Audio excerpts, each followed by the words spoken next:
ጤና ይስጥልን ተመልካቾች፣ አባይት ሳምንታዊ የሀገር ውስጥና ዓለም አቀፍ የቢዝነስ ጉዳዮችን የምናቀርብበት የኤንቢሲ ቢዝነስ ሰዓታችን ላይ እንገኛለን። ሰላም ይልማ መረጃዎቹን አዘጋጅቼ አቀርብላችኋለሁ። አብራችሁን ቆዩ።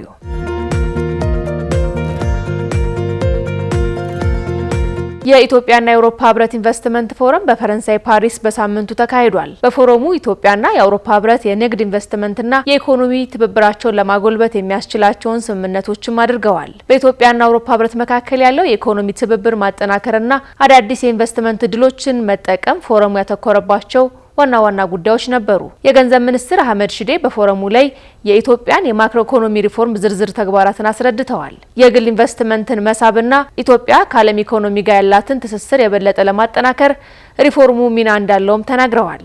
በመድረኩ የኢትዮጵያና የአውሮፓ ህብረት የኢኮኖሚ ትብብር እያደገ መምጣቱን በአጽንኦትም ገልጸዋል። ኢትዮጵያ የዓለም ንግድ ድርጅትን ለመቀላቀል እያከናወነች ያለው ተግባር ብሎም የኢንቨስትመንት ምንጩነትን ለማሻሻልና የውጭ ቀጥታ ኢንቨስትመንትን መሳብ ዓላማ በማድረግ የመንግስትና የግሉ ዘርፍ ቅንጅት መልካም ውጤት ማስገኘቱ ተጠቁሟል። በፎረሙ የአውሮፓ ህብረት ግሎባል ጌትዌይ ፓርትነርሺፕ ማዕቀፍ ያለው ጠቀሜታም ተነስቷል። በአውሮፓ ህብረት ኮሚሽን ፕሬዚዳንት ኡርሱላ ቮን ደር ሌየን የሚመራው የአውሮፓ ህብረት ዓለም አቀፍ ኢኒሼቲቭ ነው። ግሎባል ጌትዌይ ፓርትነርሺፕ ህብረቱ ከተለያዩ ሀገራት በዲጂታላይዜሽን፣ በታዳሽ ኃይል፣ በስርዓተ ምግብ፣ በጤና፣ በዘላቂ ግብርና፣ ሰላምና ደህንነትን ጨምሮ በቁልፍ ዘርፎች ላይ ያለውን ትብብር የኢንቨስትመንት ግንኙነትን ለማጠናከር ትኩረት ያደረገ ነው።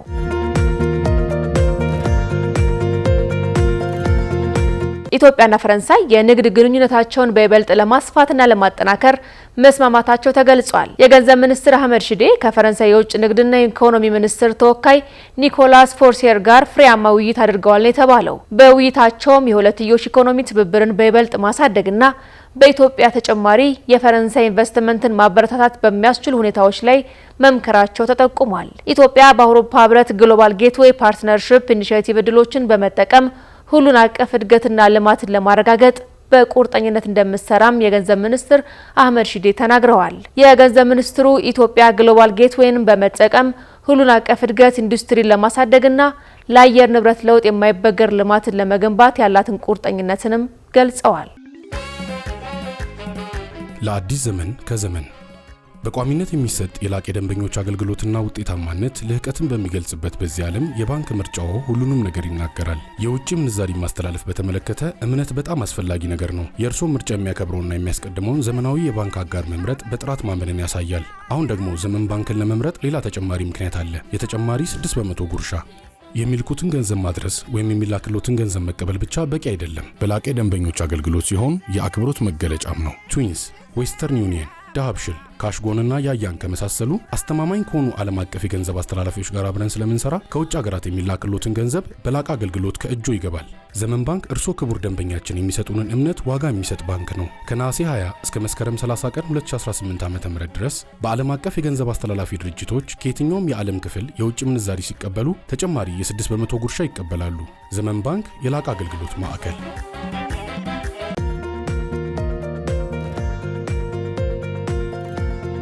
የአውሮፓና የፈረንሳይ ኩባንያዎች በድሬዳዋ ነጻ ቀጠና ስራ እንዲጀምሩ ጥሪ መቅረቡ ሌላኛው ሳምንታዊ ጉዳይ ነው። የኢንዱስትሪ ፓርኮች ልማት ኮርፖሬሽን ዋና ስራ አስፈጻሚ ፍሳሐ ይታገሱ የአውሮፓና የፈረንሳይ ኩባንያዎች በድሬዳዋ ነጻ ንግድ ቀጠና ስራ እንዲጀምሩ ጥሪ አቅርበዋል። ዋና ስራ አስፈጻሚው በፈረንሳይ ዋና ከተማ ፓሪስ በተካሄደው የኢትዮጵያና የአውሮፓ ኢንቨስትመንት ፎረም ላይ ከተገኙ የአውሮፓና የፈረንሳይ ኩባንያዎች ባለቤቶች ጋር በነበራቸው ውይይት ባለሀብቶቹ በድሬዳዋ ነጻ ቀጠና ሀብታቸውንና እውቀታቸውን ስራ ላይ ለማዋል ከወሰኑ ኮርፖሬሽኑ ደረጃውን የጠበቀ መሰረተ ልማትና የአንድ ማዕከል አገልግሎት እንደሚያቀርብላቸው ገልጸዋል።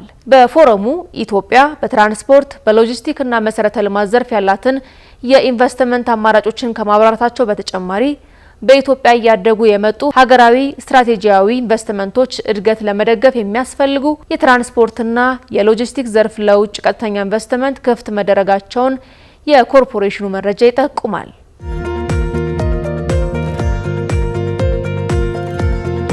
የኢትዮጵያና ሩሲያ የሁለትዮሽ ንግድ ትስስር ይበልጥ ለማጠናከርና በባለብዙ ወገን ማዕቀፍን በትብብር መስራት በሚቻልባቸው ጉዳዮች ዙሪያ ውይይት ማድረጋቸው ተገለጸ።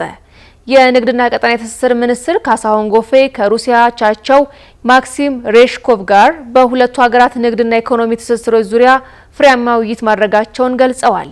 የሩሲያና የኢትዮጵያ ዘመናት የተሻገረ ጠንካራ የሁለትዮሽ የንግድ ትስስር ይበልጥ ለማጠናከር በባለብዙ ወገን ማዕቀፍ በትብብር ለመስራት ያለመ ምክክር መደረጉን ነው የተገለጸው። በሁለቱ ሀገራት መካከል ያለው የንግድ ግንኙነት ካለን የህዝብ ብዛት፣ ኢኮኖሚና ታሪካዊ ግንኙነት አንጻር ብዙ መስራት እንደሚገባ የሚያሳይ መሆኑን የጋራ መግባባት ላይ መደረሱን ተናግረዋል።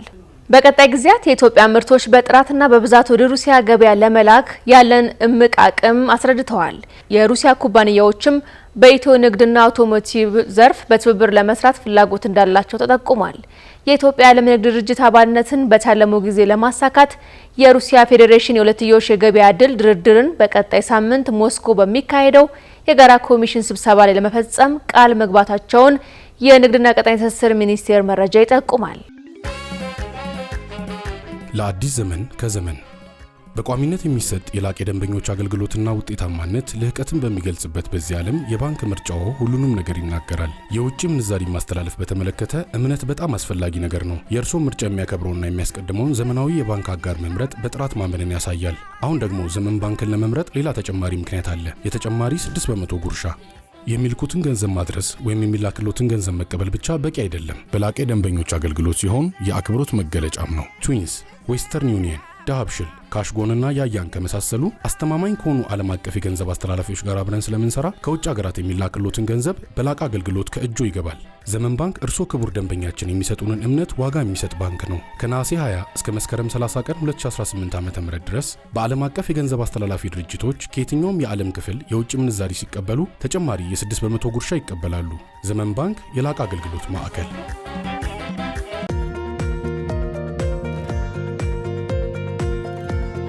ተመልካቾች መረጃዎቻችን እንደቀጠሉ ናቸው። የኢትዮጵያ የንግድና ኢንቨስትመንት ምህዳሩን የበለጠ ለማጠናከር በቁርጠኝነት እየሰራች መሆኑ ተገለጸ። ኢትዮጵያ የንግድና ኢንቨስትመንት ስራ ምቹነትን የበለጠ ለማሻሻል በቁርጠኝነት እየሰራች መሆኗን የኢትዮጵያ ኢንቨስትመንት ኮሚሽን ኮሚሽነር ዘለቀ ተመስገን በኢትዮጵያና የአውሮፓ ህብረት ኢንቨስትመንት ፎረም ላይ ተናግረዋል። የመንግስት ተወካዮችና ዓለም አቀፍ አጋሮች የአሰራር ስርዓቶችን ቀልጣፋ ማድረግ፣ ተጠያቂነትን ማስፈንና የመንግስት የግል ምክክርን ማጠናከር ለተወዳዳሪነትና ስራ ፈጠራ ቁልፍ ጉዳዮች መሆናቸውን ጠቁመዋል። የኢትዮጵያ ኢንቨስትመንት ኮሚሽን በማክሮ ኢኮኖሚ ሪፎርም አማካኝነት የኢትዮጵያን የንግድ ስራ ምቹነት ለማሻሻል ያለውን ቁርጠኝነት ገልጿል። እንዲሁም ኢትዮጵያ የንግድ ስራ ምቹነትን ለማሻሻል ረዥም ርቀት መጓዟን በመጠቆም ለኢንቨስትመንትና ስራ ፈጠራ የሚሆኑ ምቹ ምህዳር ለመፍጠር ጥረቶች እየተደረጉ ነው ተብሏል። የጀርመን ዓለም አቀፍ የልማት ትብብር ድርጅት ጃይዜድ የኢትዮጵያ አጋሮች የንግድ ምህዳሩን የበለጠ ምቹ ለማድረግ እያደረጉ ያለውን ድጋፍ የኢትዮጵያ ኢንቨስትመንት ኮሚሽን ያደነቀ ሲሆን ዘላቂ ውጤት ለማምጣት ትብብርን የበለጠ ማጠናከር እንደሚገባም ጠቁሟል።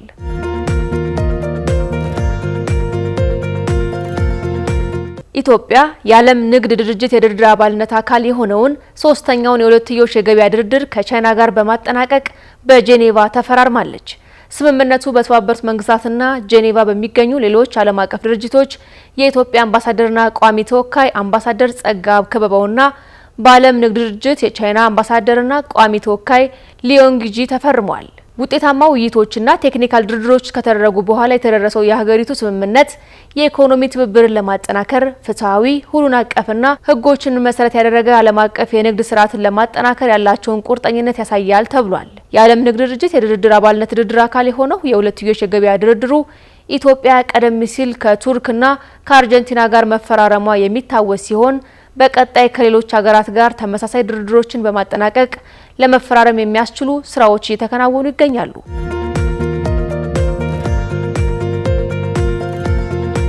አራተኛው ዓለም አቀፍ የማዕድንና የቴክኖሎጂ ኤክስፖ ከህዳር 4 እስከ 7 2018 ዓ.ም በአዲስ ዓለም አቀፍ ኮንቬንሽን ማዕከል እንደሚካሄድ የማዕድን ሚኒስቴር አስታውቋል። የማዕድን አምራቾች፣ ላኪዎችና ተጠቃሚዎች፣ የቴክኖሎጂ አምራቾችና አቅራቢዎች፣ ዓለም አቀፍ የማዕድን ዘርፍ ባለሀብቶች፣ የፋይናንስ ተቋማት፣ የማዕድን ኩባንያዎች፣ የመንግስት ተቋማትና ሌሎች ባለድርሻ አካላት በኤክስፖ ይሳተፋሉ ተብሏል።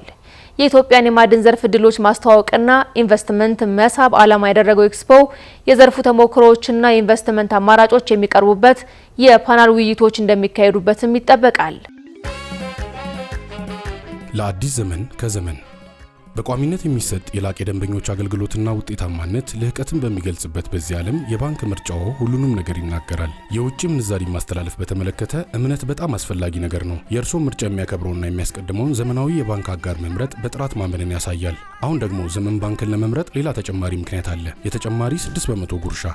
የሚልኩትን ገንዘብ ማድረስ ወይም የሚላክሎትን ገንዘብ መቀበል ብቻ በቂ አይደለም። በላቀ ደንበኞች አገልግሎት ሲሆን የአክብሮት መገለጫም ነው። ትዊንስ፣ ዌስተርን ዩኒየን፣ ዳሃብሽል፣ ካሽጎንና ያያን ከመሳሰሉ አስተማማኝ ከሆኑ ዓለም አቀፍ የገንዘብ አስተላላፊዎች ጋር አብረን ስለምንሰራ ከውጭ ሀገራት የሚላክሎትን ገንዘብ በላቀ አገልግሎት ከእጆ ይገባል። ዘመን ባንክ እርስዎ ክቡር ደንበኛችን የሚሰጡንን እምነት ዋጋ የሚሰጥ ባንክ ነው። ከነሐሴ 20 እስከ መስከረም 30 ቀን 2018 ዓ.ም ድረስ በዓለም አቀፍ የገንዘብ አስተላላፊ ድርጅቶች ከየትኛውም የዓለም ክፍል የውጭ ምንዛሪ ሲቀበሉ ተጨማሪ የ6% ጉርሻ ይቀበላሉ። ዘመን ባንክ የላቀ አገልግሎት ማዕከል።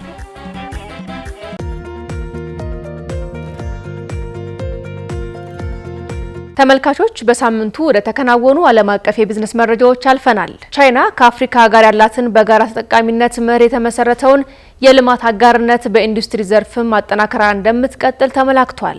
ቻይና ለአፍሪካ ኢንዱስትሪ ለአረንጓዴና ዘላቂ ልማት ድጋፍ ታደርጋለች በሚል መሪ ሀሳብ በቻይና የአፍሪካ ህብረት ተልዕኮና የውይይት ጥናትና ትብብር ማዕከል ከፐልስ ኦፍ አፍሪካ ሚዲያ ጋር በመተባበር የተዘጋጀ መድረክ ተካሂዷል። በቻይና አፍሪካ ህብረት ተልዕኮ ኃላፊና በተመድ የአፍሪካ ኢኮኖሚ ኮሚሽን ተወካይ አምባሳደር ጃንግ ፌንግ የአፍሪካ ኢንዱስትሪ አረንጓዴ የተቀናጀና ዘላቂ ልማትን የሚያበረታታ በመሆኑ ቻይና ድጋፏን አጠናክራ እንደምትቀጥል ነው የገለጹት። የአፍሪካ የ2063 አጀንዳ እውን እንዲሆን ኢንዱስትሪውን ማስፋፋት ወሳኝ መሆኑን ጠቅሰው ኢትዮጵያን ጨምሮ የአፍሪካ ሀገራት በመልማት እቅዳቸው ለኢንዱስትሪው ዘርፍ ትኩረት መስጠታቸውን አድንቀዋል።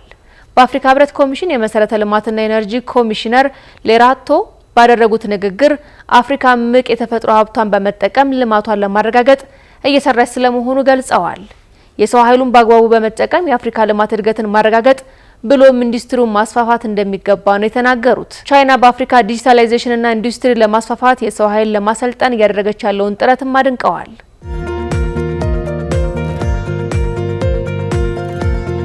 በመሰረተ ልማት ዝርጋታዎች ዙሪያ የአፍሪካ መሪዎች፣ ፖሊሲ አውጪዎች፣ የፋይናንስ ባለሙያዎችና ባለሀብቶች በሶስተኛው የአፍሪካ መሰረተ ልማት የፋይናንስ ጉባኤ መምከራቸው ሌላኛው ዓለም አቀፍ ሳምንታዊ ቢዝነስ ጉዳይ ነው። በጉባኤው አፍሪካ ያላትን የሀገር ውስጥ ሀብት የመሰረተ ልማት ግንባታዎች እንዴት ማስፋፋት አለባት የሚለው ጉዳይ የተመከረበት መሆኑም ተመላክቷል።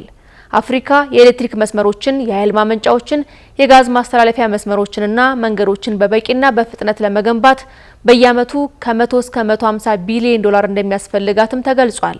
ባለፉት ጥቂት ዓመታት በአህጉሪቱ የተመዘገበው የኢኮኖሚ እድገት ደግሞ ሀገራት ለመሰረተ ልማት ያላቸው ፍላጎት የበለጠ እንዲጨምር አድርጓልንም ነው የተባለው። የአፍሪካ ወሳኝ የመሰረተ ልማት ዘርፎች የሚባሉት ኤሌክትሪክ፣ መንገድ፣ ኢንተርኔትና ውሃ መሆናቸውን የአፍሪካ ኒውስ ዘገባ ይጠቁማል። የአፍሪካ ሀገራት መሰረተ ልማቶችን ለማሟላት ከውጭ ሀገራት በሚገኝ ድጋፍ እንዲሁም ብድር ላይ ጥገኛ ሆኖ መቆየታቸው በጉባኤው እንደ ችግርም ተነስቷል። በአሁኑ ወቅት አበዳሪዎችና ለጋሽ ሀገራት የሚያደርጉት እገዛ እየተቀዛቀዘ መምጣቱን ተከትሎ የአፍሪካ ሀገራት መሰረተ ልማቶችን ለማሟላት ፊታቸውን ወደ ሀገር ውስጥ ሀብት እንዲያዞሩ አስገድዷቸዋል። አህጉሪቱ የመሰረተ ልማት ችግሮችን መሙላት ከቻለች የአፍሪካ ሀገራት የኢኮኖሚ እድገት ምጣኔያቸው በዓመት እስከ 2% ሊጨምር እንደሚችል የዓለም ባንክ ሪፖርትም አመላክቷል።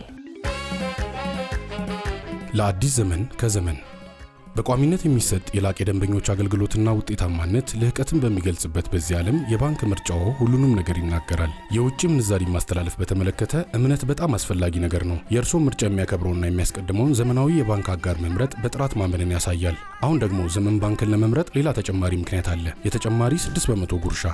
የሚልኩትን ገንዘብ ማድረስ ወይም የሚላክሎትን ገንዘብ መቀበል ብቻ በቂ አይደለም። በላቀ ደንበኞች አገልግሎት ሲሆን የአክብሮት መገለጫም ነው። ትዊንስ፣ ዌስተርን ዩኒየን፣ ዳሃብሽል፣ ካሽጎንና ያያን ከመሳሰሉ አስተማማኝ ከሆኑ ዓለም አቀፍ የገንዘብ አስተላላፊዎች ጋር አብረን ስለምንሰራ ከውጭ ሀገራት የሚላክሎትን ገንዘብ በላቀ አገልግሎት ከእጆ ይገባል። ዘመን ባንክ እርስዎ ክቡር ደንበኛችን የሚሰጡንን እምነት ዋጋ የሚሰጥ ባንክ ነው። ከነሐሴ 20 እስከ መስከረም 30 ቀን 2018 ዓ.ም ድረስ በዓለም አቀፍ የገንዘብ አስተላላፊ ድርጅቶች ከየትኛውም የዓለም ክፍል የውጭ ምንዛሪ ሲቀበሉ ተጨማሪ የ6% ጉርሻ ይቀበላሉ። ዘመን ባንክ የላቀ አገልግሎት ማዕከል።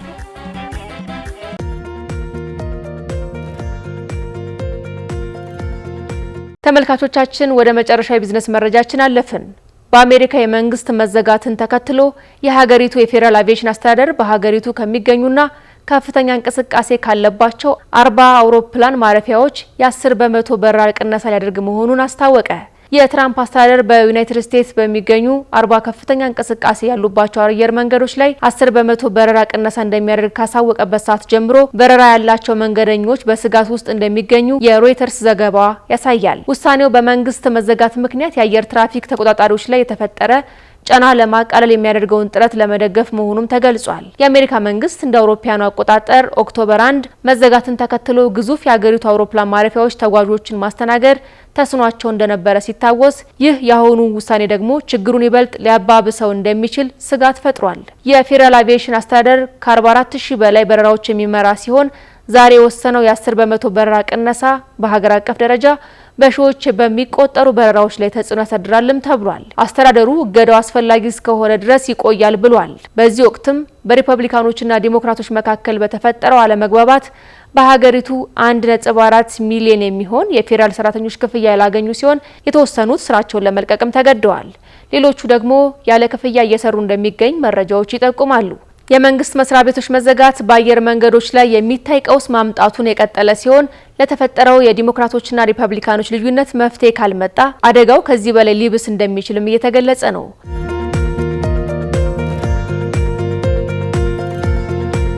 ተመልካቾች ለዛሬ ያዘጋጀንላችሁ የቢዝነስ መረጃ ይህንን ይመስል ነበር። ሰላም ይልማ መረጃዎቹን በማጋራት ቆይታ አደረኩ። ሳምንት እስከምንገናኝ መልካም ጊዜ እንዲሆንላችሁ ተመኘው።